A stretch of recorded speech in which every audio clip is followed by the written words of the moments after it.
మెదక్ లోక్సభ పరిధిలో Congress party star campaigner ప్రచారం చేస్తున్నారు. విజయశాంతి గారు మనతో ఉన్నారు. మెదక్ లోక్సభ పరిధిలో ఎట్లా ప్రచారం జరుగుతుంది, ఎంత మెజారిటీ సాధించనున్నారు, ఎట్లా ఉంది పరిస్థితులు, మనతో పాటు మాట్లాడేందుకు విజయశాంతి గారు ఉన్నారు. చెప్పండి మేడం, ఎట్లా ఉంది? అంటే మీరు లోక్సభ పరిధిలో మీరు ప్రచారం చేస్తున్నారు, రెస్పాన్స్ ఎట్లా వస్తుంది? రెస్పాన్స్ బాగుందండి, క్యాడర్లో కూడా బాగుంది. అండ్ ఏమిటంటే మార్పు కావాలని చూస్తున్నారు ప్రజలు కూడా. టీఆర్ఎస్ ఒక ఎంపీ ఈ 5 ఏళ్లలో ఏమీ చేయలేదు, అసలు మనిషి కూడా ఎక్కువ కనపడలేదు, కాన్స్టిట్యున్సీ ఎక్కడ తిరగలేదు. మరి అలాంటి తిరగని డెవలప్మెంట్ చేయని వ్యక్తిని మళ్ళీ మేము ఎందుకు గెలిపించాలి అని పబ్లిక్లో ఉంది. సో ఈసారి ఒక మార్పు కోసం కోరుకుంటున్నారు. అండ్ గాలి అనిల్ కుమార్ అన్నది మాతో పాటు ఉద్యమాల్లో పనిచేసిన వ్యక్తి. మరి ఉద్యమాల్లో పనిచేసిన వ్యక్తికి మేము ప్రాధాన్యత ఇస్తున్నాం కాంగ్రెస్ పార్టీ. ఆయన గెలిచే అవకాశాలు బాగా కనపడుతున్నాయి.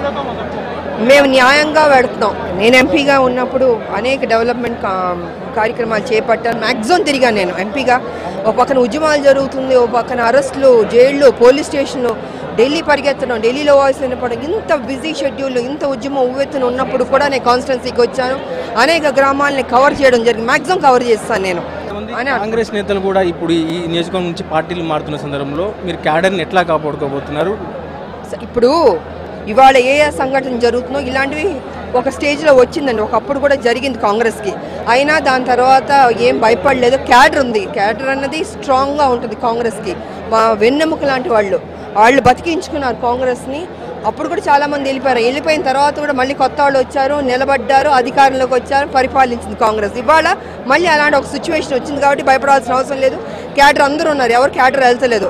నాయకులు వెళ్ళిపోతున్నారు, పాత నాయకులు పోతున్నారు, కొత్త వాళ్ళు వస్తారు. కొత్త రకంగా మీరు చూడబోతున్నారు మన కాంగ్రెస్ పార్టీని. ఎందుకంటే రాహుల్ గాంధీ గారు ప్రధానమంత్రి అవుతారు.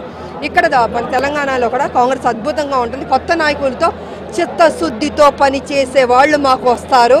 వాళ్ళని ప్రజలు కూడా డెఫినెట్గా ఆదరిస్తారని మేము అనుకుంటాం. ఎందుకంటే టీఆర్ఎస్ లోడ్ ఎక్కువ అవుతుంది.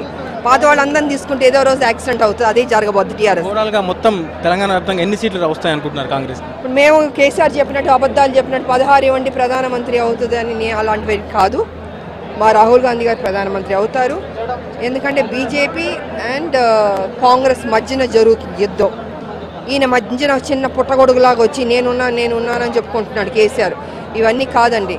ఇటు కాంగ్రెస్, ఇటు బీజేపీని చూస్తారు 5 ఏళ్ళు. ఆయన 0 అయిపోయాడు మోడీ గారు. ఇంకా ఉన్నది కాంగ్రెస్ ఒకటి. రాహుల్ గాంధీ గారు ఫస్ట్ టైం ప్రధానమంత్రిగా పోటీ చేయబోతున్నారు, అభ్యర్థిగా వస్తున్నాడు. ఆయన డెఫినెట్గా మంచి చేస్తాడని మేము అనుకుంటున్నాం.